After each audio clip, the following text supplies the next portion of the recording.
Hello students, আজি মই তোমালোকৰ ক্লাছ 8 ম্যাথমেটিক্সৰ চ্যাপ্টাৰ 13 যাৰ নাম হ'ল ডাইৰেক্ট এণ্ড ইনভাৰ্স প্ৰপোৰ্শন বা প্ৰত্যক্ষ আৰু ব্যস্ত সমানুপাত এই চ্যাপ্টাৰটোৰ আমি আজি এক্সাৰসাইজ 13.12 কৰিম। তাৰ আগতে প্লিজ তোমালোকে ডেসক্ৰিপশনত চোৱা বা তোমালোকে চেনেলত পাই যাবা ইয়াৰ এইটো চ্যাপ্টাৰৰ কাৰণে এটা ডেডিকেটেড ইন্ট্ৰোডাকশন ক্লাছ লোৱা হৈছিল। সেই ক্লাছটো তোমালোকে চাবা, এই ভিডিঅ'টো তোমালোকে চাই ল'বা প্ৰথমে, তেতিয়া তোমালোকৰ কাৰণে এইটো খুবেই সহজ হৈ যাব যে ইয়াত তোমালোকে বুজি পাবা যে ডাইৰেক্ট প্ৰপোৰ্শন কি হয় এণ্ড ইনডাইৰেক্ট এণ্ড ইনভাৰ্স প্ৰপোৰ্শন কি হয়, যে প্ৰত্যক্ষ আৰু ব্যস্ত সমানুপাত কি হয়, এই আটাইবোৰ বস্তু তাত তোমালোকে বুজিব পাৰিবা। এতিয়া মই আশা কৰোঁ যে তোমালোকে সেই ভিডিঅ'বোৰ চাই লৈছে, কাৰণ বেছিভাগ ষ্টুডেণ্টে আমাৰ সেইবোৰ চাই লয় সেই ভিডিঅ'টো, তেতিয়া আমাৰ কি হয় বহুতেই সহজ হয় এটা বস্তু বুজাওঁতে। ঠিক আছে ষ্টুডেণ্টছ, ওকে। তো বলো আমি দেৰি নকৰি আৰম্ভ কৰোঁ। প্ৰথমটো কুৱেশ্যন আমাক কি দিছে ইয়াত চোৱাচোন। প্ৰথমটো কুৱেশ্যন ইয়াত কৈছে যে observe the following tables and find whether x and y are in direct proportion or not. কৈছে যে তুমি ইয়াত চোৱা এই ফলোইং যিটো টেবুল আছে এই টেবুলটো তুমি চোৱা আৰু তাত কোৱা, আৰু ইয়াৰ পৰা তুমি ক'ব লাগে যে x আৰু y মানে xৰ এই গোটেইটো আৰু y ৰ এই গোটেইটো, এই দুটা বস্তু কিহত আছে, ডাইৰেক্ট প্ৰপোৰ্শনত আছে নে নাই। ওকে, তো ফাৰ্স্ট অফ অল আমিতো জানিব লাগিব যে ডাইৰেক্ট প্ৰপোৰ্শনটো কেনেকুৱা থাকে, মানে প্ৰত্যক্ষ সমানুপাতটো কেনেকুৱা থাকে এইটো আমি জানিব লাগিব। তো প্ৰত্যক্ষ সমানুপাত এনেকুৱা আছিলে, মনত আছেনে তোমালোকৰ হ'বলা। চোৱা মই দেখুৱাই দিওঁ এবাৰ। x1 by y1 equal x2 by y2 equal x3 by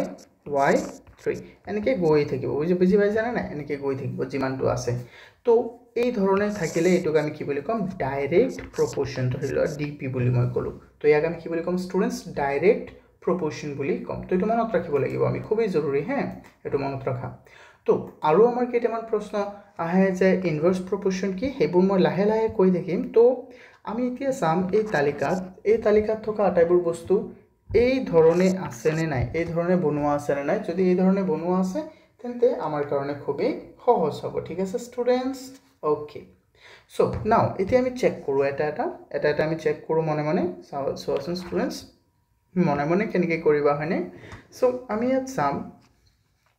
যে কোনকেইটা হয় আৰু কোনকেইটা নহয়। হিয়াৰ আমি চাম যে চোৱা এইটো হ'ল x1 x2 x3 এনেকৈ গৈ থাকিব আটাইবোৰ, আৰু এইটো হ'ল y যিহেতু, তেন্তে এইটো y1 y2 y3 y4 y5 and y6। তো এইটো মনত ৰাখিব এইবোৰ। তো আমি এটা চেক কৰিম ইয়াত, এটা ইয়াত আমি চেক কৰিম। হিয়াৰ x1 by y1 কি হ'ব আমি চাওঁ, x1 by y1 কি হ'ব 20 by 40। আচ্ছা 20 by 40 মানে কি হৈ যাব, 20 যাব এবাৰ আৰু 40 যাব দুবাৰ, তো 1/2। বুজি পাইছানে কাটাটো মই কেনেকৈ কাটিছোঁ। তাৰপিছত আমাৰ কি আছে ষ্টুডেণ্টছ, এইটো y1, আৰু তাৰপিছত আছে x2 by y2 ইকুৱেল কি হৈ যাব 17 by 34 ইকুৱেল কিমান হ'ব ষ্টুডেণ্টছ 1/2। কাৰণ চোৱা তুমি নিজে ভাবাচোন, 17ত এবাৰ 34ত দুবাৰ, চ' এইটো কি হৈ গ'ল 1/2। নাও এতিয়া আমি কি চাম ষ্টুডেণ্টছ, এতিয়া আমি চাম x3 by y3। তো x3 by y3 কি হৈ যাব ষ্টুডেণ্টছ কোৱাচোন। x3 by y3 আমাৰ ইয়াত কি দিয়া আছে 14 by 28। তো 14 by 28 কি হ'ব, এইটোতো 14ত এবাৰ 28ত দুবাৰ, চ' এইটো কি হৈ যাব 1/2। আচ্ছা আমি আটাইবোৰ চাব লাগিব কিন্তু হে, তুমি জাষ্ট দুটা চালেই নহ'ব। আৰু x4 by y4, এতিয়া এইটো চাও কি হয়, x4 কি আছে আমাৰ ষ্টুডেণ্টছ 11 by 28। তো 11 by 28 হ'লে not 22, it's 22 হয়নে নহয়। মই এইটো 28 বুলি ভাবিছিলোঁ, একেবাৰেই ভুল ভাবা হ'ল, তেন্তে এইটো হ'ব 1/2। এগেইন আমি চাওঁ ষ্টুডেণ্টছ কোনটো, এতিয়া এইটো চাম, এইটো কিমান হ'ব x1 x2 x3 x4 and x5। তো x5 by y5 ইকুৱেল কিমান হৈ যাব 8 by 16। 8 by 16 মানেও কি হয় 1/2 হয়। আকৌ x6 by y6 এইটো কিমান হ'ব ষ্টুডেণ্টছ কোৱা, এইটো হৈ গ'ল 5/10। 5/10 means 1/2। আৰু x7 by y7 এটো কিমান হ'ব স্টুডেন্টস কোৱাচোন 2/4 that means 1/2 done everyone so this is so simple okay আমি এবোৰ মনত ৰাখিব লাগিব এবোৰ আমাৰ খুবই সহজ হয় এতিয়া ইয়াত এটা কথা লক্ষ্য কৰাচোন যে আটাইবোৰ ভগ্নাংশৰ ইয়াত কি হ'ল মানবোৰ সেম হ'ল এটো ভগ্নাংশৰ হৈছে 1/2 এটো 1/2 এটো 1/2 এই আটাইবোৰ কি হৈছে 1/2 তো ইয়াৰ পৰা আমি কি লিখিব পাৰিম আমি লিখিব পাৰিম therefore x1 বা লিখি দিয়া লিখিলে হ'ল y1 x1 by y1 equal x2 by y2 equal x3 by y3 equal x4 by y4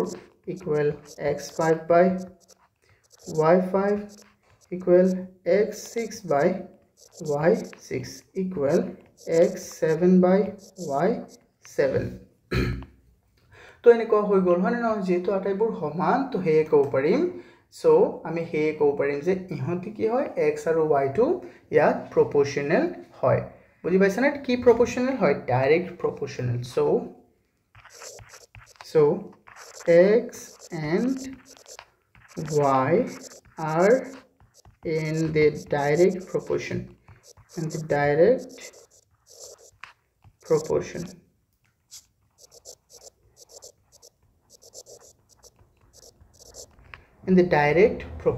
did you get the point students did you get the point okay তোমালোকে সাবা মোক কমেন্ট কৰিবা comment তো বহুত ভাল লাগে মই চাই থাকো কমেন্ট বোৰ তোমালোকৰ so please this is my request তোমালোকে কমেন্ট কৰিবা যদি বুজি পাইছা তেতিয়াও কমেন্ট কৰিবা আৰু যদি নুবুজা তেন্তে হেতু নিশ্চয় কমেন্ট কৰিবা ঠিক আছে ওকে আই হোপ ইয়াত তোমালোকৰ কোনো প্ৰবলেম নাই কাৰণ মই প্ৰথমে কৈ দিছিলো বেসিক যেটো পইণ্ট হয় আমাৰ জানিবলগিয়া ইয়াৰ বেসিক পইণ্টটো হ'ল কি ডাইৰেক্ট প্ৰপোৰ্শন বোৰ হতাই হিয়তৰ ভগ্নাংশবোৰ কি থাকে সমান থাকে তো এইটো কথা মনত ৰাখিব লাগিব যেহেতু ইয়াত আটাইবোৰ ভগ্নাংশ সমান হৈ গল তে ইহতি কি হ'ব ডাইৰেক্ট প্ৰপোৰ্শন হ'ব মই ইনডাইৰেক্ট টু ইনভার্স টু কম মই তোমালোকে এটো টেনশন নলবা এতিয়া আমি 2 নম্বৰত আহো সাউ স্টুডেন্টস 2 নম্বৰত তুমি সোৱাচোন কি দিয়া আছে ইয়াত আমাক দিয়া আছে এটো x হয় তেন্তে এটো হৈ যাব x1 y x1 তাৰ পিছত এটো x1 এটো x2 এটো x3 এন্ড এনেকে গৈ থাকিব y1 y2 y3 y4 এনেকে গৈ থাকিব ঠিক আছে স্টুডেন্টস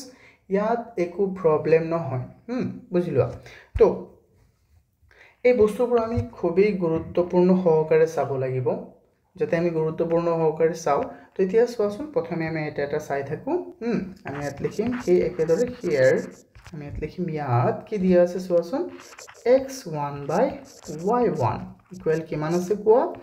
6/4 6/4 সো আমি ইয়াত কাটি দিম 6 ত 2 যাব 3 বাৰ তো 3 ইয়াত যাব 2 বাৰ সো ইয়াক আমি কি লিখিব পাৰিম স্টুডেন্টস কোৱাচোন ইয়াক আমি লিখিব পাৰিম 3/2 ইয়াত আমি কি লিখিব পাৰিম 3/2 ওকে এটা আমি পালো 3/2 তাৰ পিছত আমি চাও x2 by y2 ইয়াত কি পাই গলো কোৱাচোন x2 by y2 আচ্ছা এটো হৈ গল আমাৰ 10/8 তো 10/8 ক তুমি কি লিখিব পাৰিবা ইয়াত 5 যাব 2 যাব 5 বাৰ 2 যাব ইয়াত 4 বাৰ তো কিমান হৈ গল 5/4 ওকে তুমি এটা কথা লক্ষ্য কৰা প্ৰথম দুটাই মিলা নাই বাকিবোৰ যদিও মিলি যায় তেতিয়াও ইহত কি নহব তেতিয়াও ইহত ডাইৰেক্ট প্ৰপোৰ্শন নহব কাৰণ নিয়মটো কি আছিল তোমালোকে মনত পেলাবা নিয়মটো আছিল আটাইবোৰ সমান লাগিব তো যেহেতু প্ৰথম দুটাই কি হৈ গল মিলা নাই তেন্তে বাকিবোৰ যদিও মিলি যায় প্ৰথম দুটা ধৰ এনেকুৱা হৈ গল বাকিবোৰ মিলি গলো এটো আমাৰ নহব তে সেই কাৰণে আমি ইয়াক কি কৈ দিব পাৰিম ইয়াত আমি গুটিটো উলাবই না লাগে বা তুমি এনেকৈ উলাব পাৰিবা 3 নম্বৰটো চাও পাৰিবা 14/12 তো 7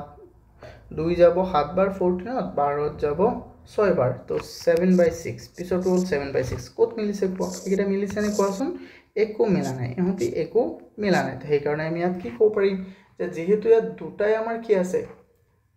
ইয়াত দুটা কি আছে আমাৰ মিল নথকা আছে বা 3 নম্বৰটো দেখুৱাই দিব লাগিলে x3 by যেটো কৈছো ইমান দেখুৱাবই না লাগে দুটা দেখুৱালেও হৈ যাব 14/12 তো 14/12 ইকুৱেল কিমান হৈ যাব 7/6 তো আমি ইয়াত কব পাৰিম here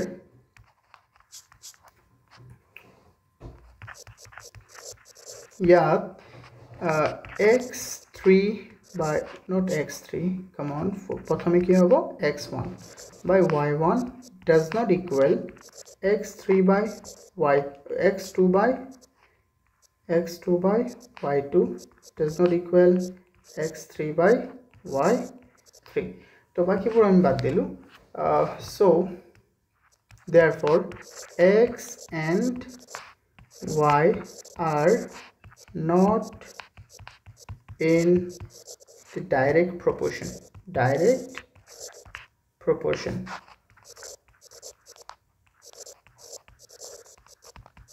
Not in the direct proportion. Did you get the point, students?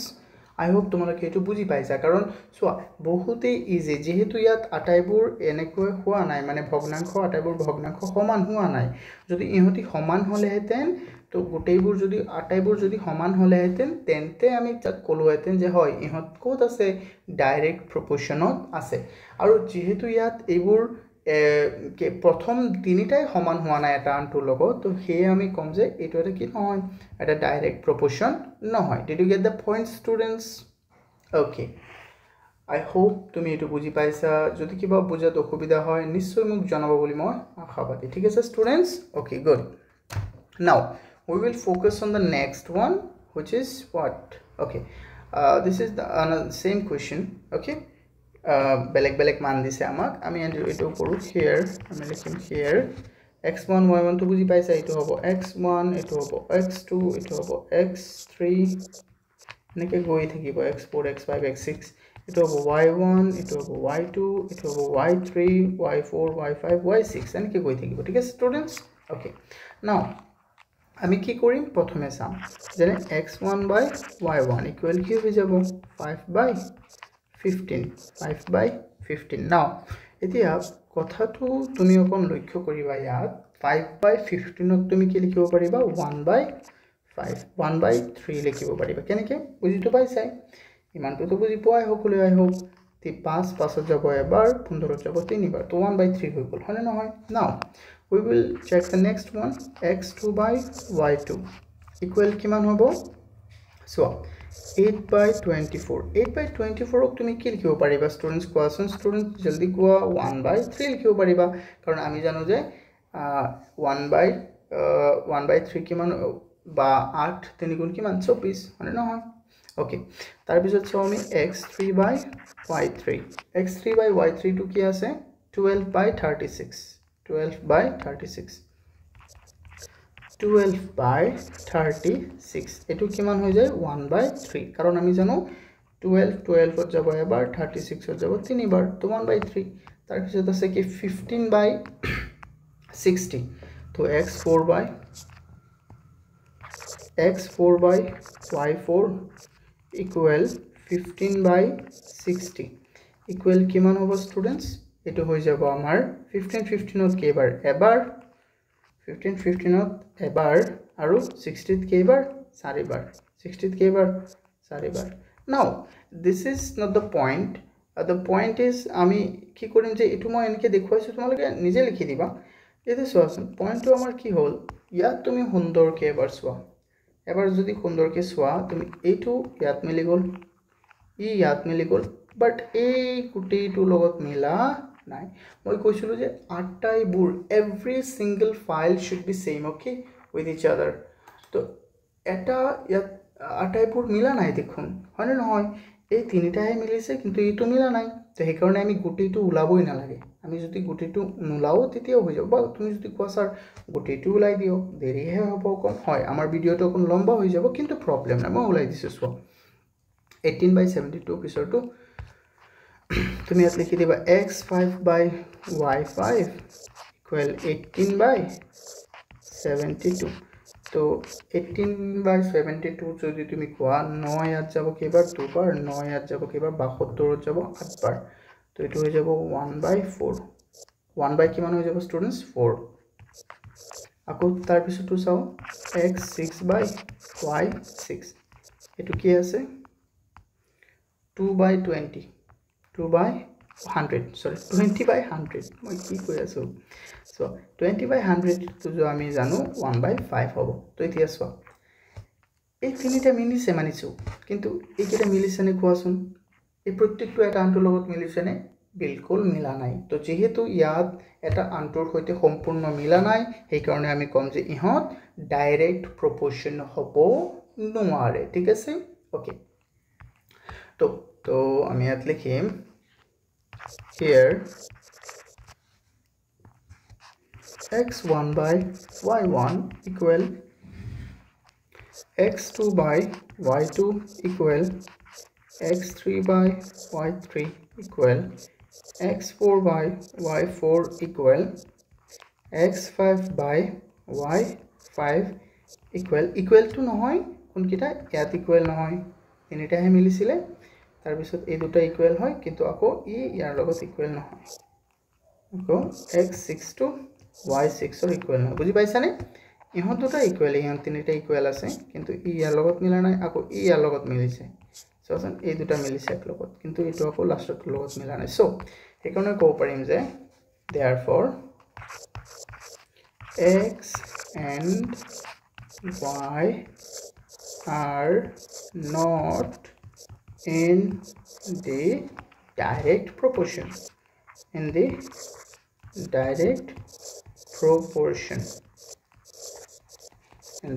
proportion did you feel me students did you get the point okay good so আমি তেনেকৈ আটাইবোৰ বস্তু ধ্যান দিব লাগিব আমি ধ্যান দি থাকিব লাগিব কাৰণ চ তোমালোকে অকনো মনোযোগ বিহীন কৰিব নোৱাৰিবা হ্যাঁ বস্তুবোৰ খুবই গুৰুত্বপূৰ্ণ এইবোৰ আমাৰ কাৰণে খুবই গুৰুত্বপূৰ্ণ সো আমি চাও আমাৰ নেক্সট কোৱেশ্চনটো তো নেক্সট কোৱেশ্চনটো আমাক কি দিছে এটো আই হোপ বুজি পাইছা হয় নাই আমাৰ 16-17 মিনিট লাগি গল কিন্তু টাইম লাগক যাতে আমি আটাইবোৰ বস্তু বুজি পাও ধুনিয়াকে এটোহে আমাৰ মূল লক্ষ্য হ'ব লাগিব স্টুডেন্টস বুজি পাইছানে ওকে তো ইয়াত আমাক কি দিয়া আছে পিছৰ কোৱেশ্চনটো চোৱা ইয়াত আমাক কৈছে যে পিছৰ কোৱেশ্চনটো অকন ধুনিয়াকে চোৱা স্টুডেন্টস ইয়াত আমাক কৈছে if the principal is rupees 1000 and the rate of interest is 8% per annum now we need to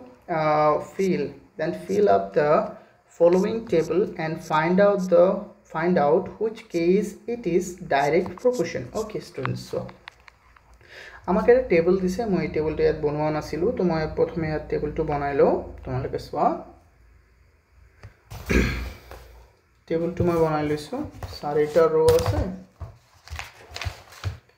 চাৰিটা ৰো প্ৰথমে মই টেবলটো বনাই লও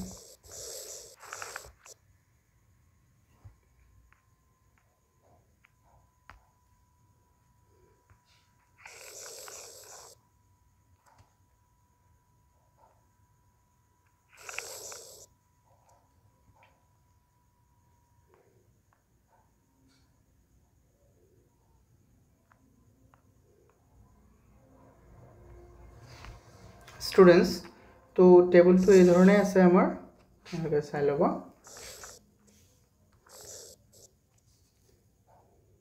ওকে তো প্ৰথমে আমাৰ কি দিছ মই আগতে টেবলটো ধুনিয়াকে বনাই ওকে স্টুডেন্টস মই টেবলটো বনাই দিছো সো এইটো টেবল আমি ফিল কৰিব লাগে আচ্ছা তো আমাক কৈছে যে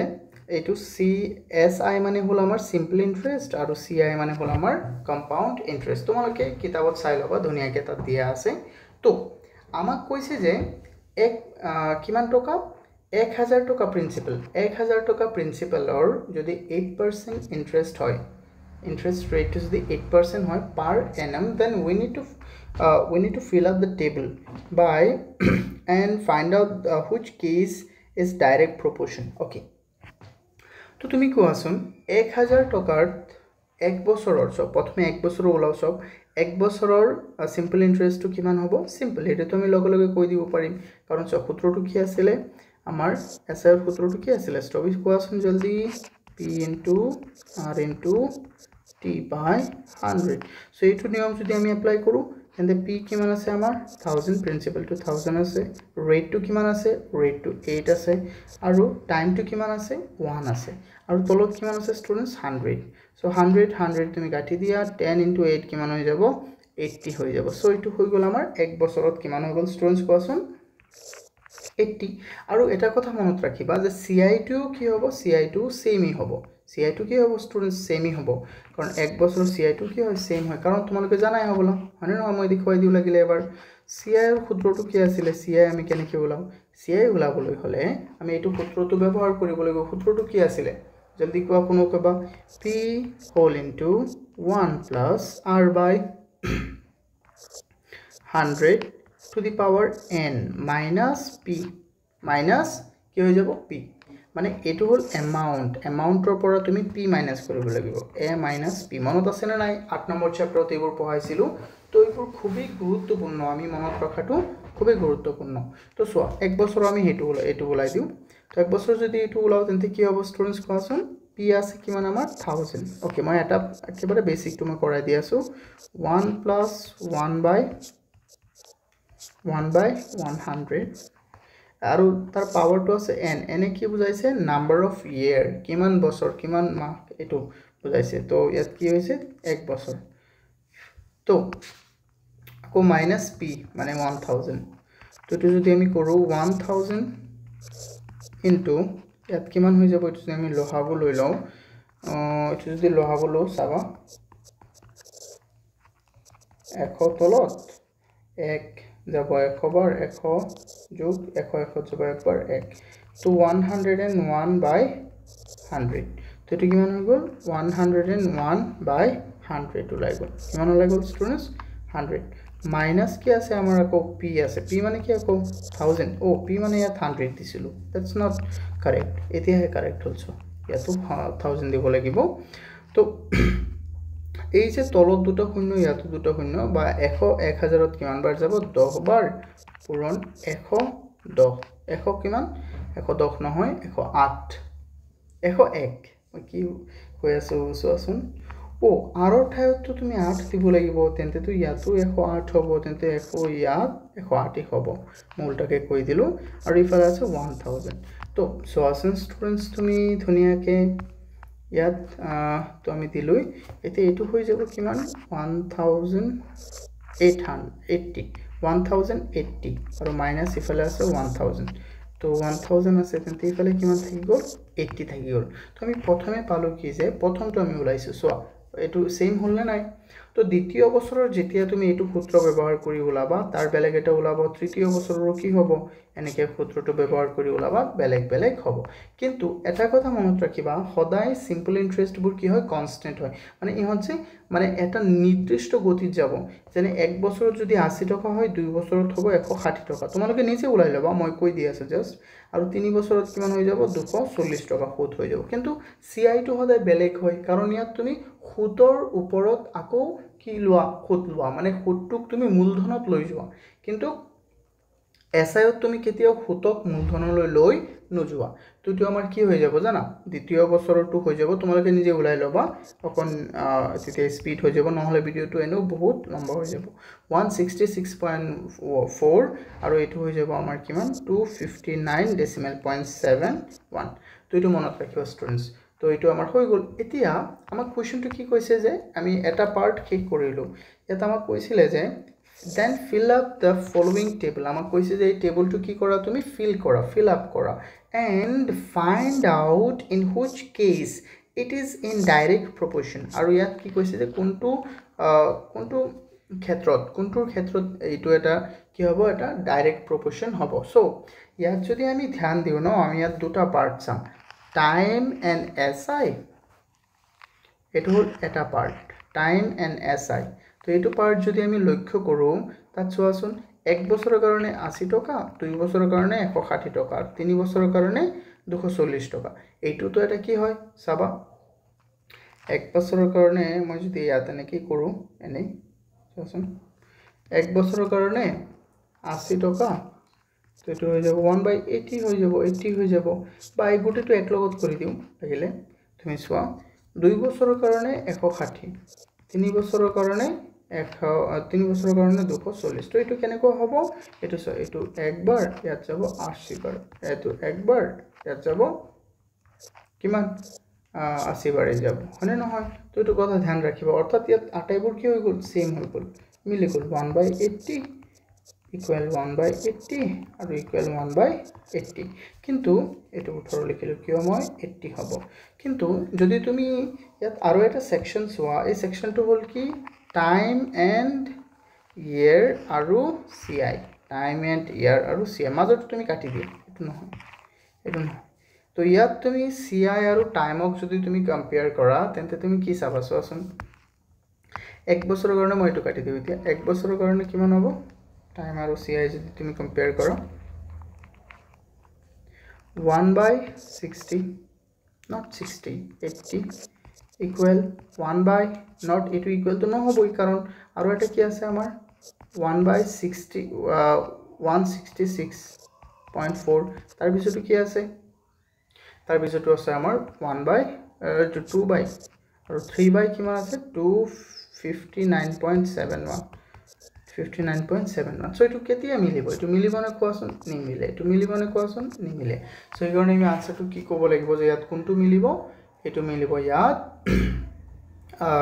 simple interest to মিলিব তো এই কাৰণে আমি ইয়াত লিখি দিম সুন্দৰকে ধুনিয়াকে মই তো কোন সৰু কৰি দিও প্ৰথমে তোমালোকে সোৱা কিবা প্ৰবলেম হলে মোক কমেন্টত জনাবা নিশ্চয় বুজি পাইছা নে এবোৰ যে বহুতই সহজ তোমালোকে টেনশন নলবা জাস্ট টেনশন লবা प्रॉब्लम हो जाएगा टेंशन नहीं लेने का ठीक है ना टेंशन देने का किसको देने का बोलो ओके मुझे देने का तो मुक टेंशन दीबा प्रॉब्लम ना है तुम्हारे जस्ट भालके साबा नाउ আমি ইয়াত লিখিম it is observed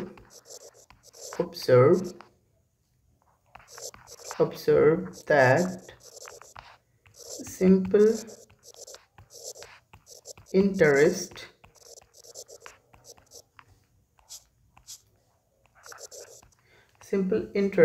and time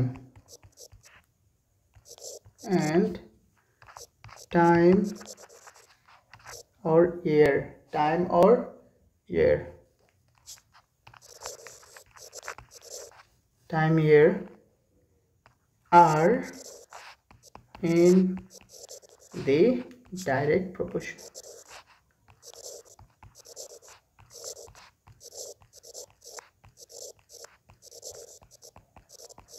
are in the direct proportion did you get the point students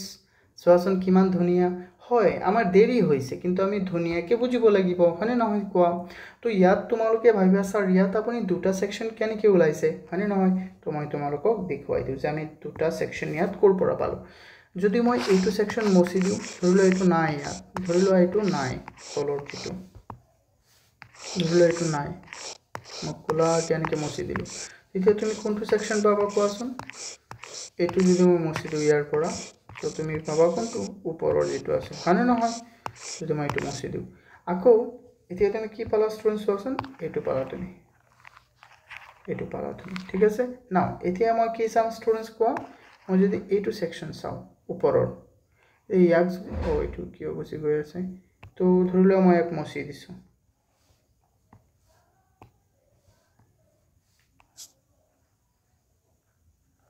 এনেকে তো মুছিবই নোৱাৰা হল কিন্তু ধৰিলো যদি মই এইটো মুছি দিও ন তো কি হৈ আছে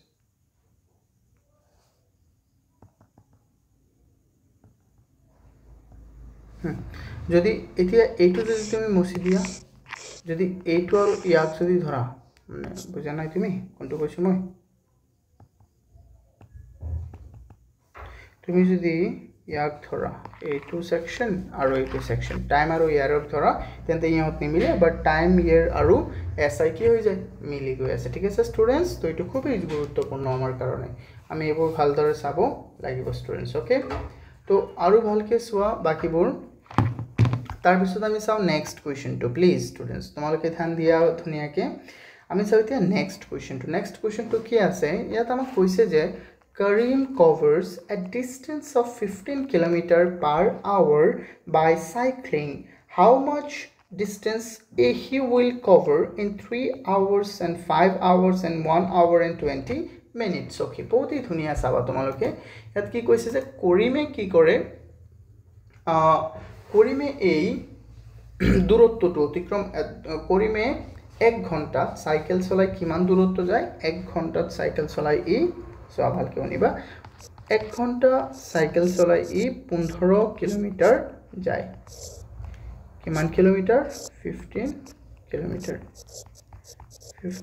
কিলোমিটাৰ যায় আচ্ছা তো 15 কিলোমিটাৰ যায় তেন্তে হি 3 ঘণ্টাত কিমান কিলোমিটাৰ যাব 5 ঘণ্টাত কিমান যাব আৰু কিমান আৰু 1 ঘণ্টা 20 মিনিটত কিমান যাব তো এইটো আমাৰ খুবই গুৰুত্বপূৰ্ণ চোৱা ঠিক আছে স্টুডেন্টস ওকে তো ইয়াত এইটো তুমি দুই ধৰণে কৰিব পাৰিবা এটা হল কি আমাৰ এটা হল তুমি ইয়াক কৰিব পাৰিবা এটা নৰমাল যেটো আমাৰ মেথড আছে যেটোক আমি একক পদ্ধতি বুলি কও হা ইউনিট মেথড বুলি কও তো হেতু মেথডটো তুমি কৰিব পাৰিবা হেতু কৰিলে তো বহুত ইজি কাৰণ চোৱা তেন্তে মই দুটা মেথড কৰাই দিম তোমালোকক আগতে মই প্ৰেক্ষাপটটো মই বুজাই দিম 1 ঘণ্টাত যদি এজন মানুহ 15 কিলোমিটাৰ সাইকেল চলায় obviously 3 ঘণ্টাত কিমান যাব 15 ৰ 3 গুণ that means 3 into 15 kilometer equal 45 kilometer so itu eta answer itu eta question hone tar bisot ami 5 hours to ulam tar bisot ami etu ulam 1 hour and 20 minutes or ulam to eneke korile etu hobo amar ekok poddoti to etu bahut hi সহজ hobo তোমালোকে ভাবিব পাৰা sir 1 ঘন্টা তো 15 যায় মানিছো তে 20 মিনিটত কিমান যাব এটো কেনেকে ওলাম আমি এই 20 মিনিটকো আমি কনভার্ট কৰিব লাগিব কি হত 20 মিনিটকো আমি কনভাৰ্ট কৰিব লাগিব ঘন্টা তো 20 মিনিটক যেতিয়া তুমি ঘন্টালৈ কনভাৰ্ট কৰিবা this will be very easy for you to find out the answer okay now so students অকন ধ্যান দিয়া ধুনিয়াকে এতিয়া আমি এটো কৰিব চেষ্টা কৰিম ঠিক আছে আমি ইয়াত লিখিম প্ৰথমে যে আমাক কি দিয়া আছে আমি ইয়াত প্ৰথমে লিখিম যে given আমাক দিয়া আছে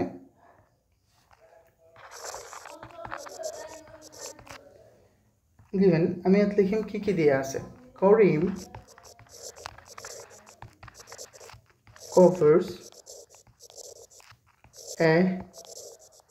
distance of 15 kilometer in 1 hour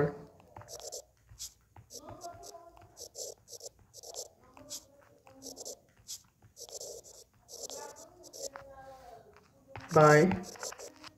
cycling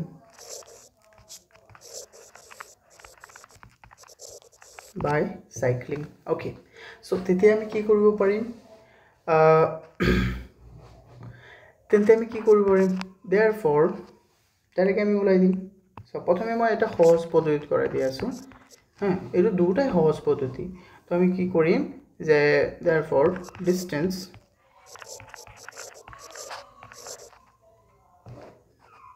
in 3 hour eto ek number to no eto ek number 3 hours equal 3 into 50 15 equal 45 kilometer 2 number distance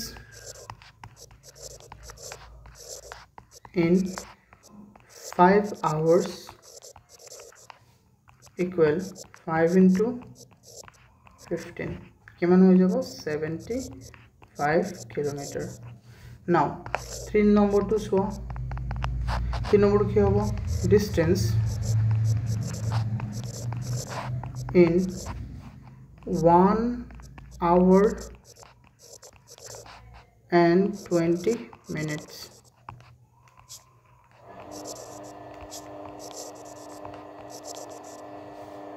equal আচ্ছা তো মই প্ৰথমে তোমালোকক যে 1 ঘন্টা 20 মিনিট এটুক মই কনভাৰ্ট কৰি দেখুৱাও কি হত মই তো তোমালোকক ঘন্টালৈ কনভাৰ্ট কৰি দেখুৱাও তো 1 ঘন্টা যদি 1 ঘন্টা এটো আছে ঘন্টা এটো তো ঘন্টাত নাই 20 মিনিট আচ্ছা 20 মিনিট তো কি লিখিব পাৰিবা যে 20 মিনিট তো ঘন্টাত লিখিবলৈ আমি জানো যে যেহেতু 1 ঘন্টা 60 মিনিট সেই কাৰণে আমি 60 ৰে এক হৰণ দিব লাগিব তো 2 0 0 গুছি যাব 2 ইয়া যাব এবাৰ ইয়া যাব তিনিবাৰ তেতিয়া হৈ গল কিমান আমাৰ 20 minutes মানে 1/3 hour আৰু ইফালে 1 hour আছে এটো যদি যোগ কৰি দিয়া তেন্তে কি হৈ যাব স্টুডেন্টস কোৱাচোন এটো 1 তেন্তে ইয়াৰ তলত 1 আছে 1 আৰু 3 3 ইয়াত যাব তিনিবাৰ 3 গুণ 3 যোগ ইয়াত আছে 1 এটো হৈ যাব আমাৰ কি 4/3 সো অৰ্থাৎ 1 ঘন্টা 20 মিনিট মানে হল আমাৰ 4/3 তো 4/3 ইনটু 15 ইকুয়াল কি হয়ে যাব এটা হয়ে যাব আমার 20 সো আমার টেকনোলজিয়ান আমার এটা বস্তু আছে যে কো সেই করে দিয়ে তো এই কারণে আমার এটা হয়ে গেল কি মানে 20 kilometre did you understand this okay বুঝি পাইছে না নাই কোৱা এটা বহুতই সহজ হয় তোমালোকে এনেকৈ কনভাৰ্ট কৰিব শিকিব লাগিব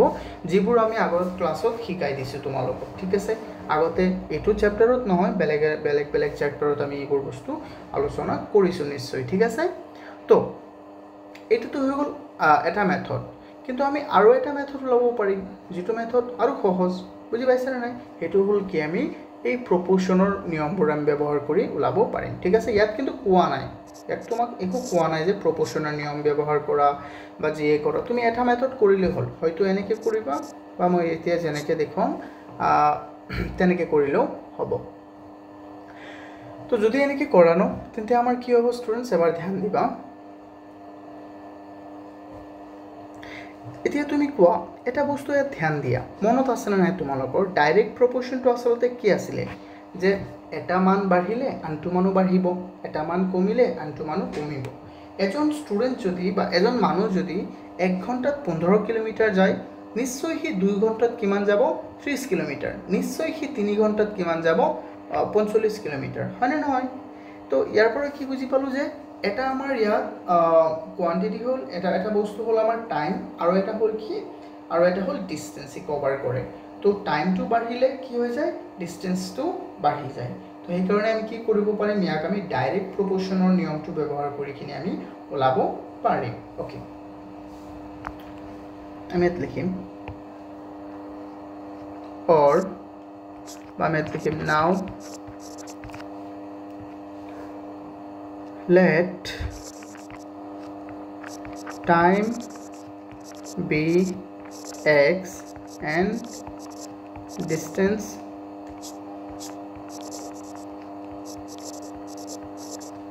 be y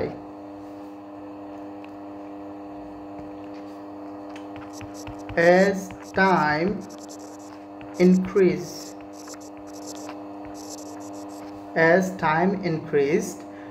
distance also কি হ'ব increase হ'ব so distance এবোৰ শব্দ ভালকে চাবা distance also increased okay increases so সেই কাৰণে আমি কি ক'ব পাৰিম therefore this is a direct proportion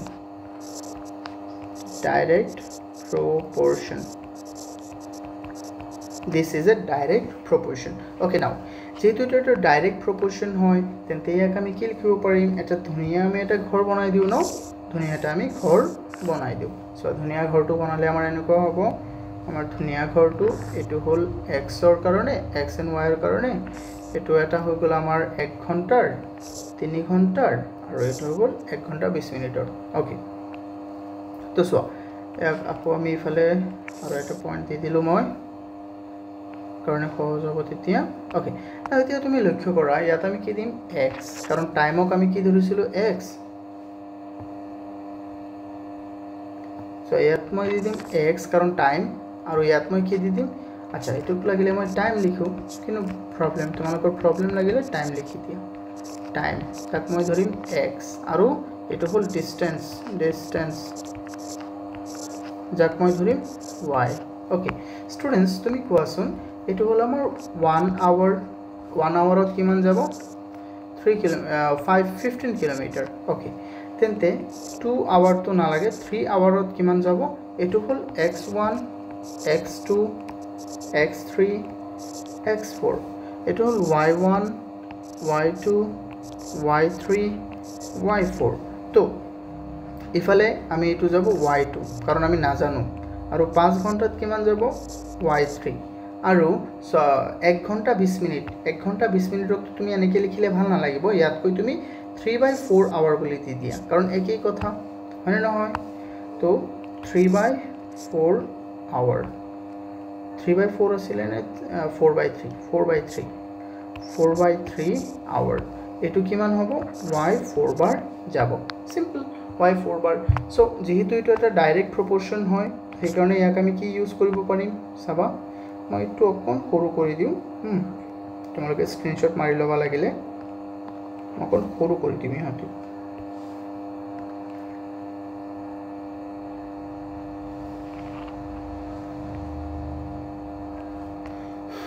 মই ইফালে অকণ সৰু কৰি দিছো নাও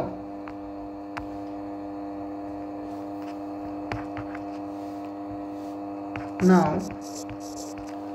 we can use কৰিব পাৰিম x1 by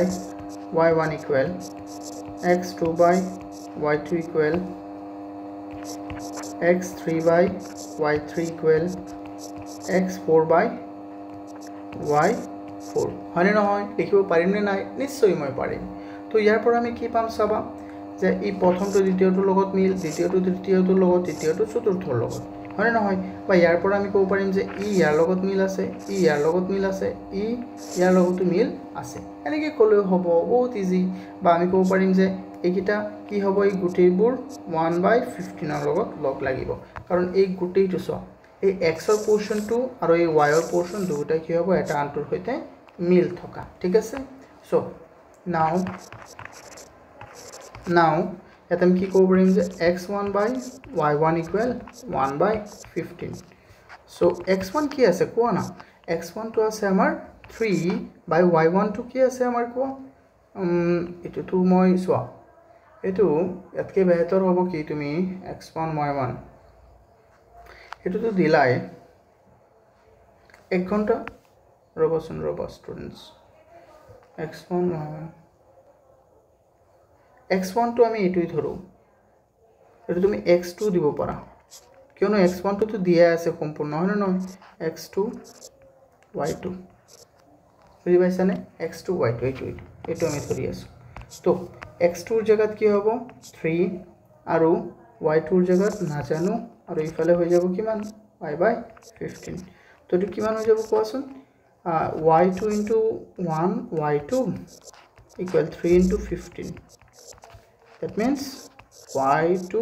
equal কিমান হৈ গল 45 তো 45 যেহেতু ওলাইছে এটো কি ওলাই গল আমাৰ 45 কিলোমিটাৰ নাও এতিয়া আমি কি লব পাৰিম again সো বুজিব চেষ্টা কৰা স্টুডেন্টস বুজিব চেষ্টা কৰা তো এতিয়া আকৌ এই x1 আৰু y1 যেহেতু তো সম্পূৰ্ণ দিয়া আছে এটো কাৰ লগত মিলিব এই x3 আৰু y3 লগত সেই কাৰণে আমি ইয়াত ক'ব পাৰিম যে again আৰু এটা আমি দেখুৱাম যে x3 by y3 equal কি হৈ যাব 1/15 হৈ যাব কাৰণ proportion to যেহেতু কি আছে ডাইরেক্ট proportion হতে এই কারণে এটো মিলি যাব তেন্তে 15 into সো x3 এর মান কি মান আছে 5 আর y3 এর মান না জানো তো 1/15 তো ইফালে সোয়াসন students y3 into 1 y3 equal 5 into 15 কি মান হৈ যাব 5 into 15 so y3 equal 20 not 20 75 now এতিয়া আৰু মই চাও ইফালে y আৰু এটা আছে আমাৰ কি আৰু এটা আছে আমাৰ ইফালে সোৱা y4 to y4 x4 by y4 to কাৰ সমান হ'ব 1/5 ৰ লগত still এটো সমান হ'ব আমি এবোৰ মনত ৰাখিব লাগিব স্টুডেন্টস ঠিক আছে তো সোৱা ইয়াত আমি ক'ব পাৰিম যে x4 by y4 to সমান হৈ যাব কাৰ লগত 1/15 ৰ লগত সো x4 to কি আছে আমাৰ x4 to আছে আমাৰ 4/3 আৰু তলত আছে কি y4 ইকুৱেল কিমান হৈ যাব 1/15 তাৰ পিছত আমি চাও এই এতিয়া 15 আৰু 3/4 পূৰণ হ'ব আৰু y4 into 1 y4 তো এতিয়া তুমি 4/3 যদি তুমি পূৰণ কৰা 15 ৰ লগত তো কিমান হৈ যাব সসন y4 তো আমাৰ হৈ যাব 3 ইয়াত যাব কেবাৰ 5 বাৰ 4 5 গুণ কিমান হৈ যাব 20 kilometre okay did you get the point students ইয়াত তুমি কিলোমিটাৰ দিবা তেতে ওলাই গল এতেকে আমাৰ যেটো নতুন তুমি তালিকা বনাবা হেটো তালিকাত এটো দিলেও হ'ব বুজি পাইছানে সো सबसे इजी वेत माने एटु ओলাই যাব কিন্তু তোমালোকে নিজে নিজে ট্রাই কৰিবা হেকিটা বনাবলৈ নিজে ট্ৰাই কৰিব লাগিব এটু হল আমাৰ সেকেন্ডাৰী মেথডটো এই মেথডটো আমি কৰিছো কাৰণ এটু চ্যাপ্টাৰৰ নামই হল ডাইৰেক্ট এন্ড ইনভাৰ্স প্ৰপোৰ্শন তো যেহেতু প্ৰপোৰ্শনৰ একিটা কৰিব পাৰি তেন্তে আমি কিয় মিস্টেক কৰিম হয়নে নহয় কোৱাচোন ষ্টুডেন্টস আমি এটু নিজে কৰিম যেতে আমাৰ কি হৈ যায় প্ৰেক্টিস হৈ যায় তোমালোকে এবাৰ ধুনীয়াকৈ এবাৰ চাই লোৱা ধুনীয়াকৈ চোৱা প্লিজ So students, আমি চাওতে next question to এতিয়াৰ পৰা মই আটাইবোৰ question unitary methodত মই কৰাই দিম যেটো নেকি আমাৰ একেবাৰে সহজ মেথডটো তোমালোকে তেনেকৈ কৰিলে পৰীক্ষাত নম্বৰ পাবা বাৰু যদি তোমালোকৰ এই তোমাৰ proportional সহায়ত যেটো আমি সলভ কৰিছো হেতু যদি পাব লাগে তেন্তে তোমালোকে এইটো নম্বৰত কল কৰিব পাৰা তাত তোমালোকে পিডিএফ পাই যাবা বা আমাৰ ওয়েবসাইটটো ভিজিট কৰিবা আৰু তোমালোকৰ ক্লাস 9 ৰ যেটো কোৰ্স আমাৰ আৰম্ভ হ'ব ব্যাচ আৰম্ভ হ'ব যত নেকি তোমালোকে ম্যাথছ সায়েন্স আৰু ইংলিশ পাবা হেতু ক্লাসৰ বিষয়ে জানিবলৈ এটো নম্বৰত কল কৰিব পাৰা তো আমি বেছি দেৰি নকৰি আমি কি কৰিম ইয়াত আমি সামকন ভালকে ইয়াত কি কৈছে ইয়াত আমাক কৈছে যে students in 3 hours and 15 minutes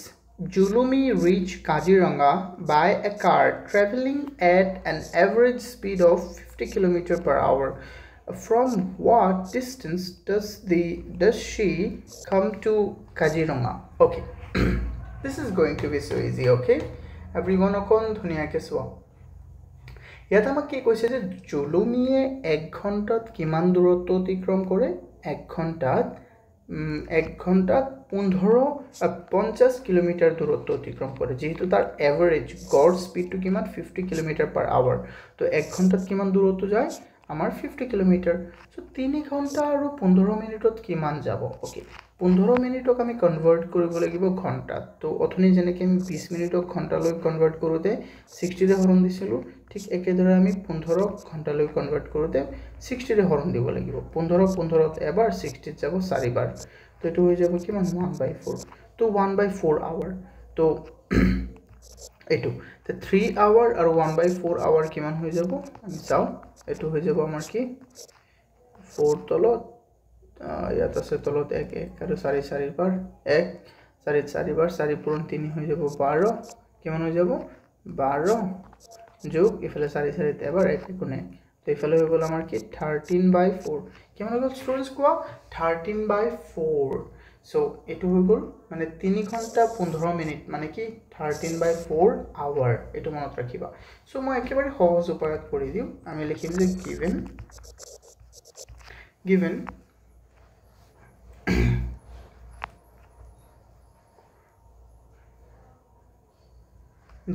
Julumi cover distance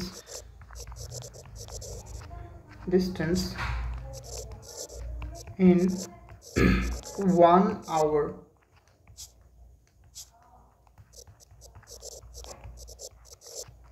equal কিমান মিনিট কোৱাচোন কিমান দূৰত্ব যায় ই যায় 1 ঘন্টাত যাব ই 50 কিলোমিটার দিয়া আছে ইয়াত দিয়া আছে হয় নহয় therefore she will cover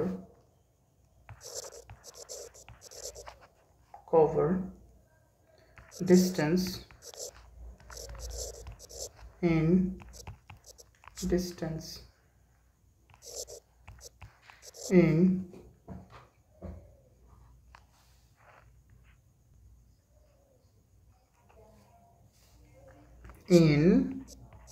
কি কৈছিলো মই সোয়াসন স্টুডেন্টস যেটো কিমান ঘন্টা হ'ব 13 আচ্ছা তুমি এটো কো পাৰা যে in 3 hours এনেকৈ লিখিলো হ'ব 3 hours 15 minutes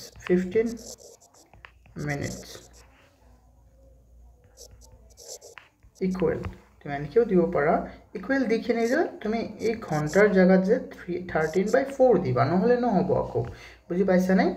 ইয়াত তুমি পূৰণ কৰি দিয়া 50 তো এতিয়া কি হৈ যাব স্টুডেন্টস কোৱা ইয়াত তুমি যদি সোৱা যে ই কেইবাৰ যাব আমি চাওচোন বা তুমি এটো কৰিব পাৰা চাবা আমাৰ ইয়াত এটা টেকনলজিয়া বুলি এটা বস্তু আছে ইকুৱেল কৰি দিব নিজেই কিমান হৈ গ'ল 162.5 তো এইটো আমি পাই গ'লো কিমান 162.5 যদি ইকুৱেল কৰা তেন্তে এইটো হৈ যাব 162.5 কিলোমিটাৰ তেন্তে 3 ঘণ্টা আৰু 15 মিনিটত কিমান যাব 3 ঘণ্টা 15 মিনিটত 162.5 কিলোমিটাৰ যাব আচ্ছা তো এইটো তুমি হেতু মেথডত কৰিবা তাৰ কাৰণে তোমালোকে ওয়েবসাইটটো ভিজিট কৰিব পাৰা তাত সুন্দৰকৈ বনাই দিয়া আছে ইয়াত বেছি লম্বা হৈ যাব হেতু মেথড কৰিলে বুজিছা নে এনে 1 ঘণ্টা এটা তো 3টা 4টা কৰাতে 1 ঘণ্টা লাগি গ'ল আচ্ছা শুনা স্টুডেন্টস তো কিয় তোমালোকে ইয়াক ডাইৰেক্ট প্ৰপোৰ্শনত ৰাখিব পাৰিবা লজিকটো শুনা যেহেতু 1 ঘণ্টাত 50 কিলোমিটাৰ যায় তুমি ঘণ্টা বঢ়াই দিলা 3 ঘণ্টা 15 মিনিটত কিমান যাব obviously বেছি যাব তো যদি দুয়োটা কোম্পানীৰ দুয়োটা কি হয় ভ্যালু বাঢ়ি যায় তেন্তে একেলগত বাঢ়ি যায় একেলগত কমি যায় তেন্তে কি হয় এটো এটা ডাইৰেক্ট প্ৰপোৰ্শন হয় আৰু ডাইৰেক্ট প্ৰপোৰ্শনত তোমালোকে নিশ্চয় এটো কৰিব পাৰিবা okay best of luck students তোমালোকে নিজে ট্ৰাই কৰিবা এটো লিখিলে নিশ্চয় পৰীক্ষাত হ'ব কোনো প্ৰবলেম নাই কিন্তু যেহেতু আমাকে ইয়াত কোনো মেনশন কৰা নাই যে তুমি কোনটো মেথডত কৰা এই কাৰণে মই তোমালোকক সহজ যেটো মেথড আছে এইটো মেথডতেই কৰাই দিছো 3 নম্বৰটো মই দুটা মেথডত কৰাই দিছো তোমালোকে এইটো মেথড চাই লবা স্টুডেন্টস ওকে এতিয়া চাও আমি আমাৰ কোৱেশ্চন 5 টো কি হয় সোয়া এবাৰ ইয়াত কৈছে যে what distance will a plane covers in 2 hours and 20 minutes flying at a speed of 510 km per hour okay students both easy so কৈছে যে এটা উৰাজাহাজে কি কৰে 1 ঘণ্টাত 510 কিলোমিটাৰ যায় প্ৰতি পাৰ আওয়াৰ বা অসমীয়াত কি দিয়া আছে প্ৰতি ঘণ্টাত বা ঘণ্টাত কোৱাৰ লগে লগে এটো বুজিব লাগিব যে 1 ঘণ্টা বা প্ৰতি ঘণ্টাত কোৱাৰ লগে লগে 1 ঘণ্টাত কিমান যায় এটা উৰাজাহাজ 510 কিলোমিটাৰ তেন্তে ই 2 ঘণ্টা 20 মিনিটত কিমান দূৰত্ব অতিক্ৰম কৰিব ইজি 20 মিনিটক আমি উলাব লাগিব প্ৰথমে ঘণ্টাত তো 20ক তুমি হৰণ দি দিয়া 60 ৰে যেহেতু 1 ঘণ্টাত 60 মিনিট তো এটো হৈ যাব আমাৰ 1/3 so 2 plus 1/3 মানে 2 hour and 1/3 hour কিমান হৈ যাব so 3 hour ইফালে 1 আছে 1 3 যাব 3 বাৰ 3 দুগুণ 6 যোগ ইফালে 1 তো হৈ গল আমাৰ 7/3 তো 7/3 hourত কিমান দূৰত্ব যাব এটো আমি উলাব লাগে বহুত ইজি সো এটা আমাক দিয়া আছে যে কি দিয়া আছে আমি এটো লিখো given আমাক কি দিয়া আছে এটো লিখো an aeroplane a plane covers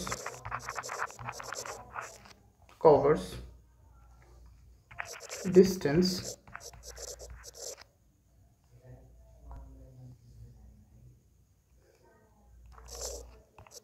in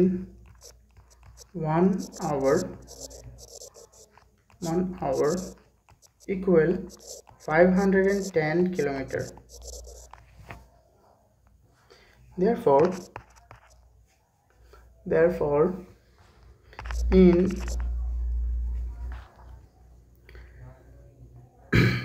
2 hours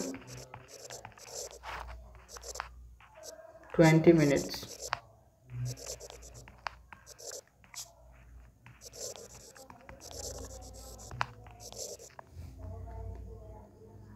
it will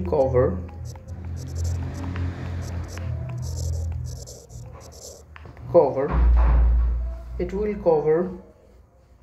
distance equal so এতিয়া এই 2 hour and 20 minutes ক আমি কি লিখিছিলো অথনি যে 7/3 তো এটুক মই এনেকে লিখিম 7/3 into কিমান হৈ যাব 7/3 into 510 okay now এতিয়া তুমি যদি 510 ক যদি তুমি কাটি দিয়া কিবা না কিবা এটা ওলাব and that will be the answer but 15 so 351 ত কেবাৰ যাব 5 ত যাব এবাৰ 2 বাকি থাকিল 21 তাত যাব 7 বাৰ হয়নে নহয় 7 বাৰ তো ইফালে হৈ গল 0 যাব 0 বাৰ so 7 into 170 so 7 into 170 কিমান হয় 1190 সো এটো হৈ যাব আমাৰ কিমান 1190 kilometre that's the answer everyone that's the answer যদি ইয়াত কিবা ডাউট থাকে এটো আমাক জনাবা ঠিক আছে স্টুডেন্টস এটো বহুত কিউট কোৱেশ্চন হয় বহুতই সৰু কোৱেশ্চন হয় তো দূৰত্বৰ কোৱেশ্চনবোৰ আমি এনেকৈ ধুনীয়াকৈ চাব লাগিব তেতিয়া আমাৰ কাৰণে বহুতেই সহজ হৈ যাব ঠিক আছে স্টুডেন্টস ওকে তাৰ পিছৰ কোৱেশ্চনটো চাও আমি তাৰ পিছৰ কোৱেশ্চনটোত কি কৈছে Mary can run 4.5 kilometers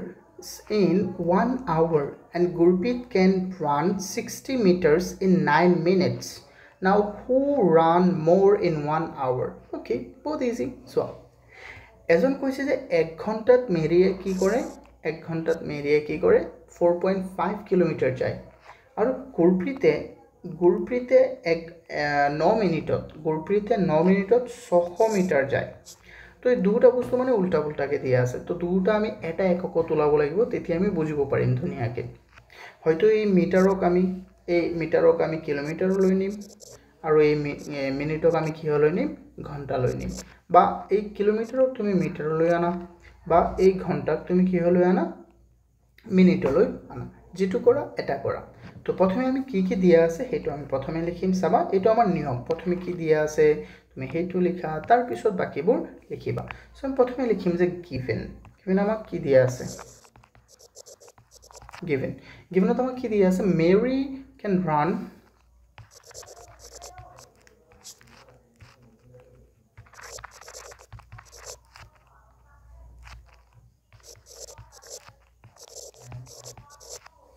1 hour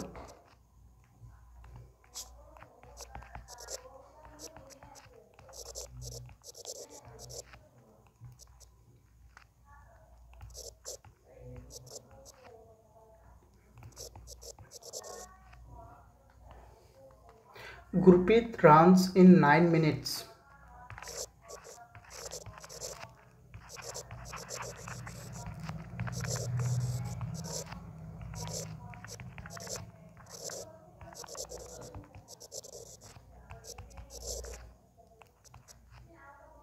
$60 meter. Kiman meter? 60 meters. 60 meter run করে so that's the point students এতিয়া আমি কি কৰিম যে এই ঘন্টাটো ঠিকই আছে আমি ইয়াক আমি এতিয়া কি কৰিলাম ঘন্টালৈ লৈ যাম ঠিক আছে so now আমি গুৰপ্ৰীতক আমি ঘন্টালৈ লৈ যাম 9 মিনিটক তুমি ঘন্টালৈ নিলে কি হ'ব 9/60 that means 3 ইয়াত যাব 3 বাৰ 3 ইয়াত যাব কেইবাৰ 20 বাৰ তো 3/20 হৈ যাব আৰু এই মিটাৰটোক তুমি যদি কিলোমিটাৰ লৈ লিয়া তেন্তে 600ক তুমি 1000 ৰে কি দিব লাগিব হৰণ সো এটো হৈ যাব আমাৰ কি 00 গুছি যাব সো 0.6 হ'ব সো এটো আমি ক'ব পাৰিম যে ইমানটো হয় আমাৰ ঠিক আছে now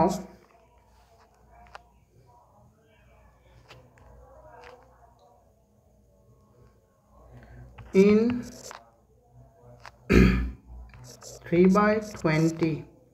hours Gurpreet can run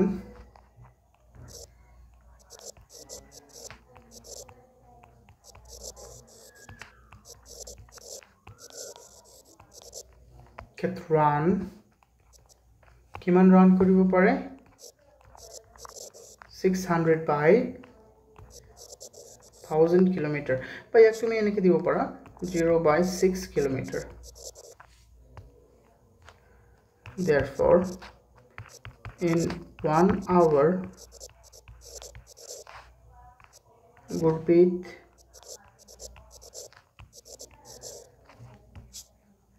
নেকে লিখো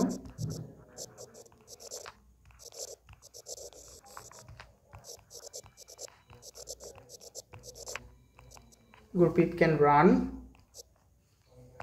কিমান রান কৰিব পাৰে আমি 1 ঘন্টা তুলাই দিম তো কি আছিল আমাৰ কোৱা 20 not 20 3/20 into 0.6 তো যে তুমি 0.6 লিখিব পাৰা বা 6/10 লিখিব পাৰা আমি 6/10 লিখি দিম এতিয়া 3 by 20 into 6 by 10. That means তুমি ইয়াত একো তো আৰু কৰিব নোৱাৰিবা পাৰিবা yes 3 ইয়াত যাব 2 ইয়াত যাব 3 বাৰ 2 ইয়াত যাব 10 বাৰ তো 3 3 গুণ 9 10 10 গুণ 100 কিমান হৈ যাব 10 ইয়াত কেইবাৰ যাব ষ্টুডেন্টস কোৱাচোন 10 যাব তো ইয়াত 100 এটো উল্টা উল্টা হে হৈ আছে ষ্টুডেন্টস আইনে নহয় 63 3 ইয়াত যাব কেইবাৰ কৈছিলো মই 60 60 বাই তো 9 ইয়াত যাব 3 বাৰ ইয়াত যাব 20 বাৰ 3 ইয়াত যাব 20 বাৰ 3 by 20 তিনি 60 যাব 20 বাৰ yes let me check wait ইয়াত অকন আমাৰ মিস্টেক হল ষ্টুডেন্টস ইয়াত মিস্টেকটো হল মই তোমালোকক কৈ দিও যেনেকে আমি যদি মই তোমাক কও যে 2 ঘণ্টাত এজন মানুহ যদি ধৰি লোৱা 10 কিলোমিটাৰ যায় তেন্তে 1 ঘণ্টাত কিমান তুমি কি কৰিবা এই 10ক তুমি 2 এৰে হৰণ দিবা তো মই ইয়াত পূৰণ কৰি আছিলো তো এইটো মিস্টেক হল আমাৰ মই তো চিলি মিস্টেক এটা কৰি দিলো তো প্লিজ তোমালোকে ধুনিয়াকে চোৱা তো ইয়াত আমি কি কৰিম এই 0.6 মানে মোট কিমান দূৰত্ব গৈছে 0.6 যেনেকৈ আমি সময় দূৰত্বক আমি ডিসটেন্সক আমি টাইমেৰে হৰণ দিছিলো হনে নহয় তো ইয়াতো আমি সেইটো কৰিম ইয়াত তুমি এতিয়া হৰণ দিব লাগিব কিহেৰে টাইমেৰে টাইম আমাৰ কিমান আছিল ইয়াত 3/20 তো ইয়াক তুমি দিয়া আকৌ এটুক তুমি লিখিব পাৰিবা 6/10 তো এটা যদি তুমি পূৰণ লিখি দিয়া তেন্তে 20 যাব ওপৰত আৰু তলত কি হৈ যাব 3 তো এতিয়া এই 3 6 যাব দুবাৰ আৰু 20 ইয়াত যাব কিমান দুবাৰ দ্যাট মিন্স এটো কিমান হৈ গল 4 2 into 2 4 হৈ গল এই কাৰণটো মিলা নাই বুজি পাইছানে প্ৰবলেমটো এটো হৈ গল কি আমাৰ 4 হৈ গল সো অৰ্থাৎ আমি ইয়াৰ পৰা গম পালো যে গুৰপ্ৰীতে 1 ঘণ্টাত কিমান দৌৰিব পাৰে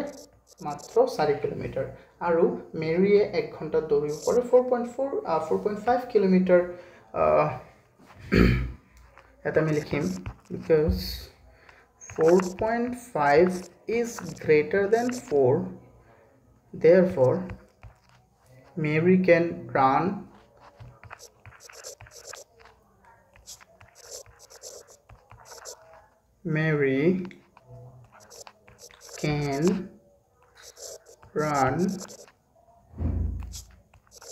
more in 1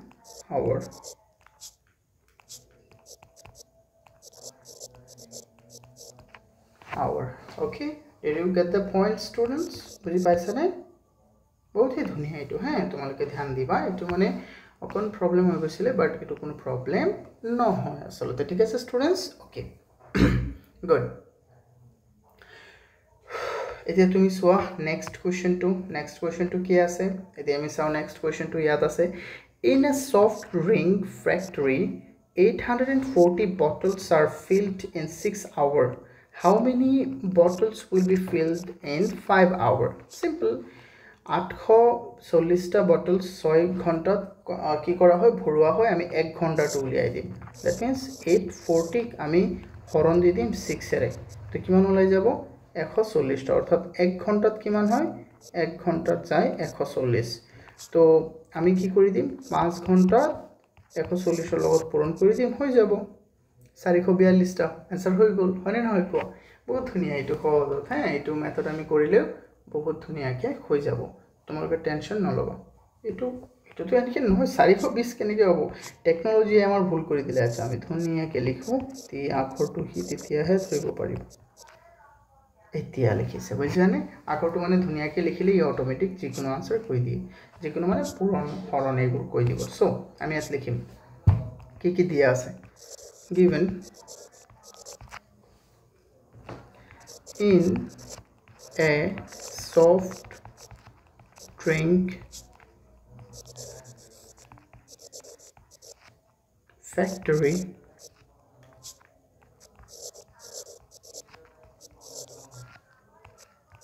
840 bottles are filled in 6 hours.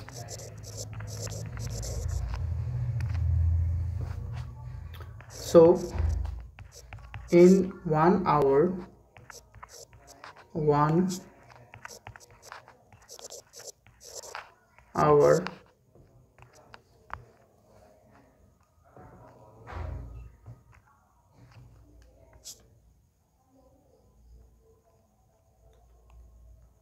the factory can filled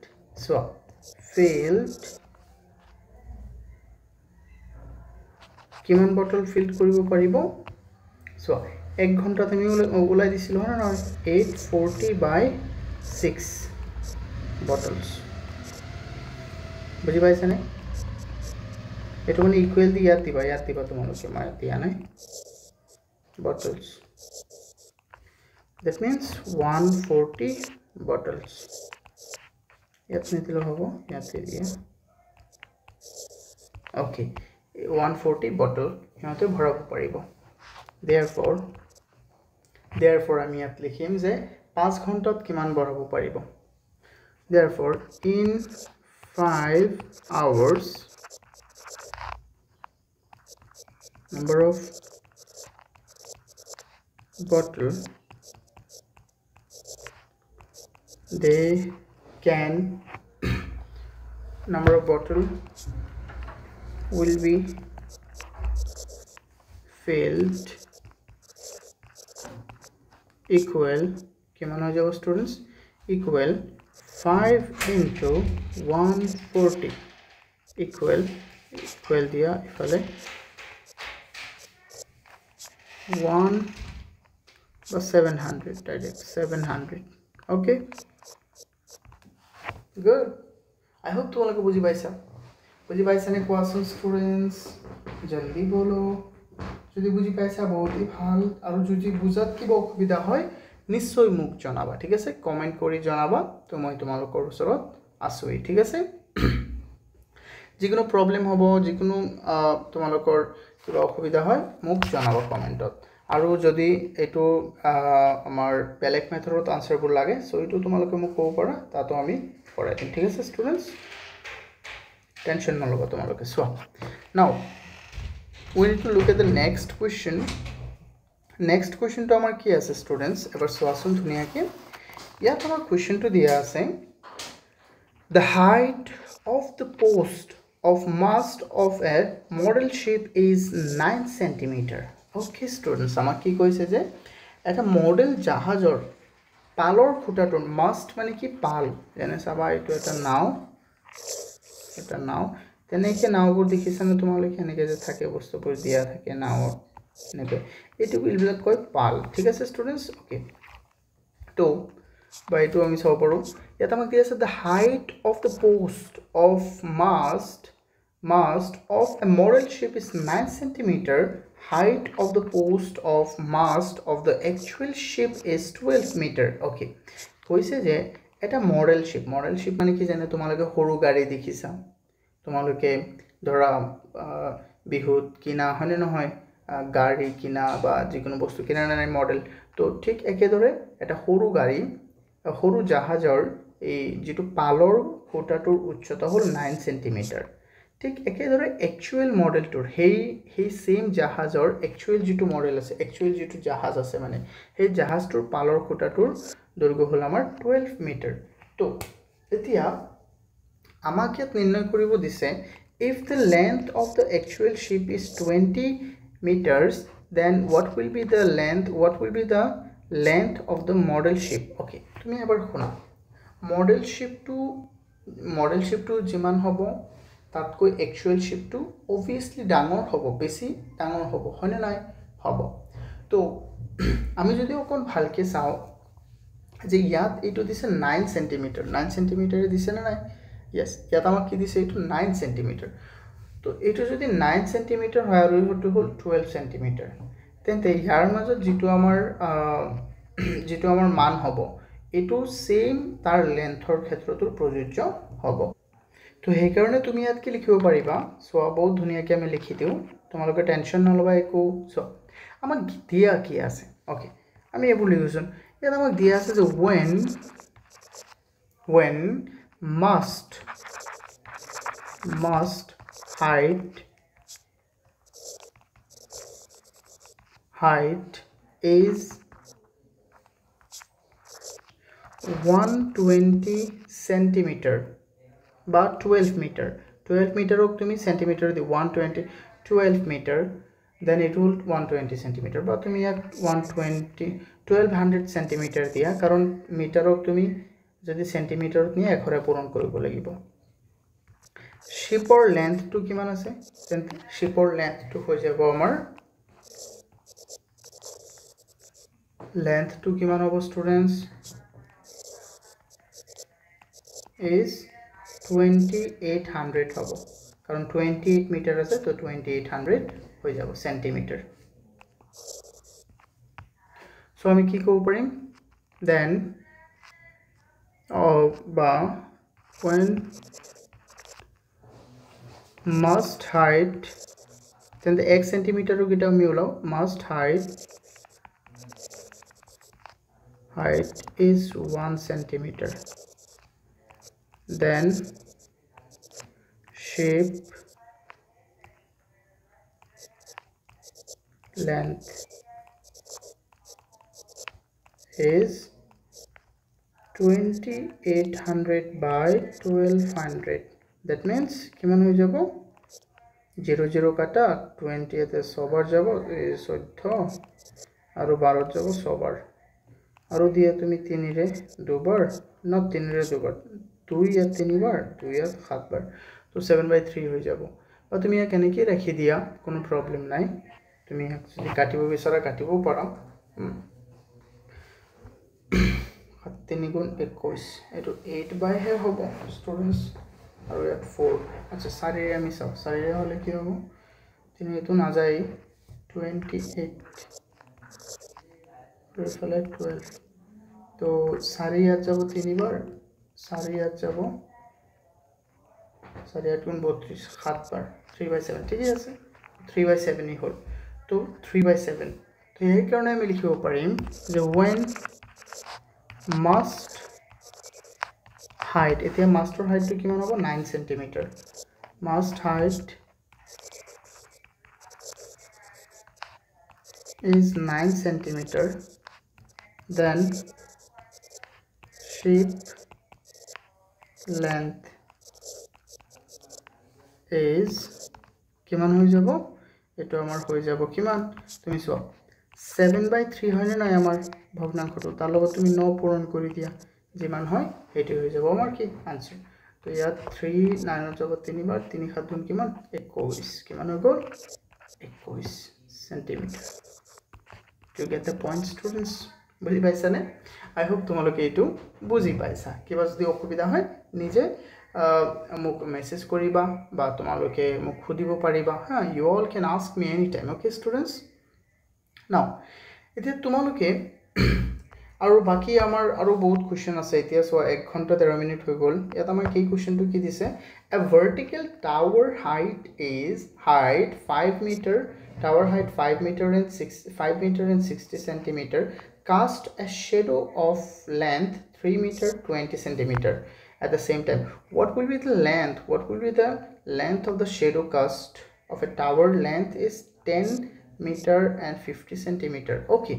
এটো সেম কৈছে জানে এটা ধৰ টাৱাৰৰ এটো শ্যাডোটো এনেকে আহে ইমান ধৰ প্ৰথমে কৈছে যদি তাৰ হাইটটো হয় টাৱাৰটো যদি এটো টাৱাৰ ধৰি লোৱা টাৱাৰটোৰ হাইট যদি হয় 5 মিটাৰ and 60 সেন্টিমিটাৰ তেন্তে তাৰ শ্যাডো হৈ যাব 3 মিটাৰ and 20 সেন্টিমিটাৰ এবিলাক তো নিজেই পাৰিবা মানে নহয় এটো নিচিনা সেম হয় তোমালোকে নিজে ট্ৰাই কৰিবা I hope you all can do it বা তোমালোকে আমাৰ অস্মিন একাডেমি ওয়েবসাইটটো ভিজিট কৰিবা বা তলত দিয়া আছে আমাৰ যেটো লিংক হেটো লিংকত ক্লিক কৰি আনসাৰবোৰ এনে পাই যাবা ঠিক আছে স্টুডেন্টস এতিয়া চোৱা তো এটো মেথড তোমালোকে কৰিব পাৰিবা পিছত এটা 10 মিটাৰ আৰু 50 সেন্টিমিটাৰ আমাক দিয়া আছে এটা তো হেতুৰ সহায়ত তুমি কি কৰিব পাৰিবা তাৰ লেন্থ ওলাব পাৰিবা okay students now we need to focus on the next one video বেছি লম্বা হৈ যাব এতিয়া চোৱাচোন এটা মই কি কৈছে Limsing has a map of road okay Limsing or that eta ki ase eta road or map ase the ratio of the distance shown in the map and actual distance is 1 centimeter okay আমাক কৈছে যে যেটো ratio আমাক দিয়া আছে shown in the map and actual distance is 1 centimeter to 18 kilometer if he drives 72 kilometer then what will be the distance in the map so ekebare সহজ সোয়া x 18 kilometer actual জায়গা map থুত কিমান দেখুৱাই 1 centimeter obviously যদি হি 72 kilometre চলাই তেন্তে কিমান দেখুৱাব বহুত সহজ হয় না হয় কোৱাচোন এটো তো হি কিমান চ দেখুৱাব তুমি চোৱা 18 72 ত কিবাৰ যায় 8 বাৰ not 8 বাৰ নহয় 4 বাৰ কিমান বাৰ যায় 4 বাৰ সো 4 সেন্টিমিটাৰ হ'ব হয় না হয় কোৱা স্টুডেন্টস তো বহুত ইজি এতিয়া এই দুটাক যদি তুমি কম্পেয়াৰ কৰিব বিচাৰা ন সো আমি ইয়াত কো পাৰিম যে 1 সেন্টিমিটাৰ কিন্তু 72 এটা তো আমি বহুত ধুনিয়াকে লিখি দিব পাৰিম সো তুমি এনেকে লিখিব আমি এনেকে লিখিম যে given আমাক দিয়া আছে given আমাক কি দিয়া আছে in map 1 centimeter equal 18 kilometer মানে নহয় আচ্ছা 1 সেন্টিমিটার মানে কি 18 kilometer okay 1 centimeter is to কৈছে হ্যাঁ এটু ধ্যান দিব লাগিব 1 centimeter is to আমাৰ কিমান দিয়া আছে 18 kilometer সো ইয়াক আমি যদি ধুনিয়াকে দেখুৱাও ন তো আমি ম্যাপৰ ডিসটেন্সটো আমি ধৰি লম আৰু আমি একচুয়াল ডিসটেন্সটো ধৰি লম তেতিয়া ইহঁতে কি হৈ যাব ইহঁতে আমাৰ সদায় এটা ডাইৰেক্ট প্ৰপোৰ্শনত হ'ব নাও লেট আনসাৰটো তো ডাইৰেক্ট তুমি উলাব পাৰিবাই কিন্তু মই অকন ধুনিয়াকে আৰু অকন লজিক দেখুৱাই উলাই দিছো মই লেট actual distance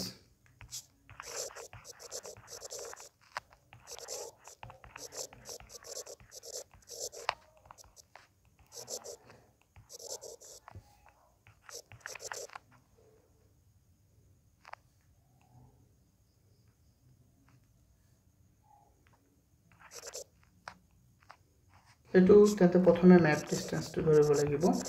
আৰু তাৰ পিছত একচুয়ালটো ধৰো তেতিয়া বেছি ভাল হ'ব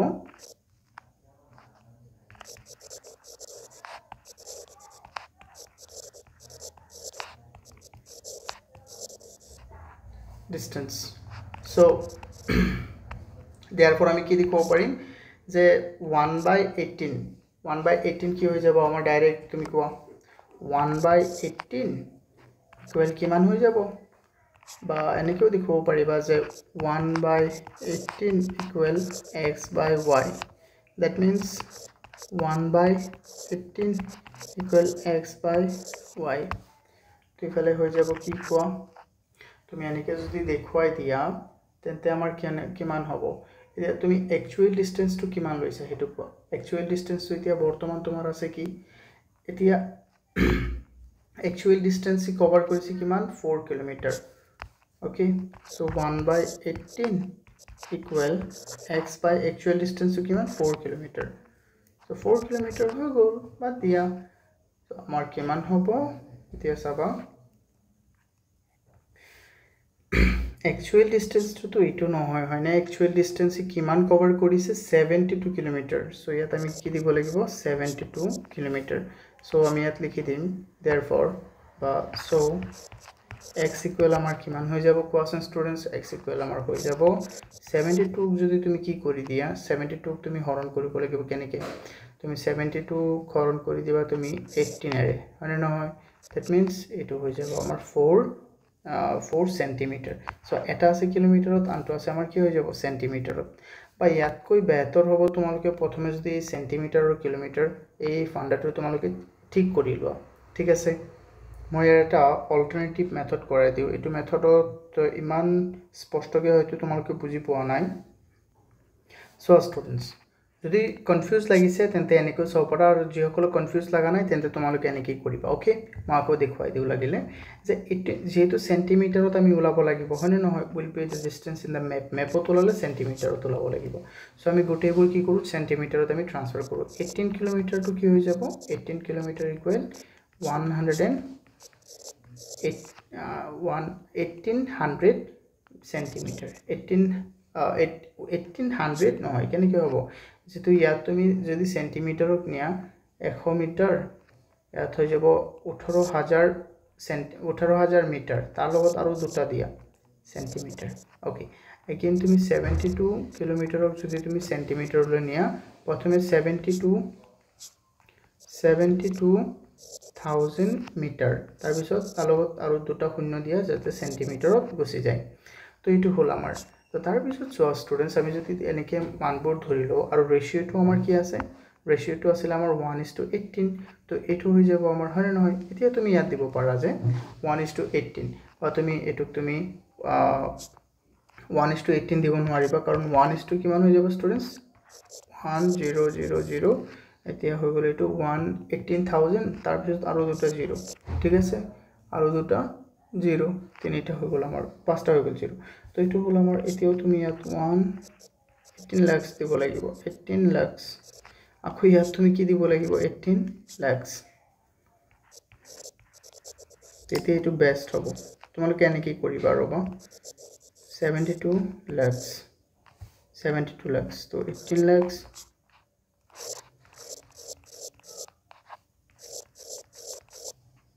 তো এতিয়া তুমি যদি কাটি দিয়া তেতিয়া কি হ'ব 4 যেটো এটো সেন্টিমিটাৰ আছিল এটো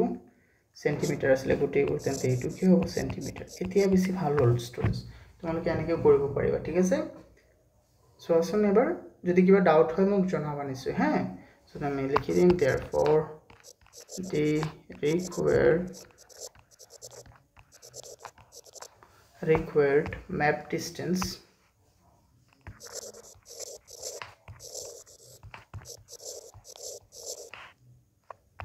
equal 4 centimeter done everyone okay so if you feel any doubt if you have any doubt then you can comment down okay students bye bye thank you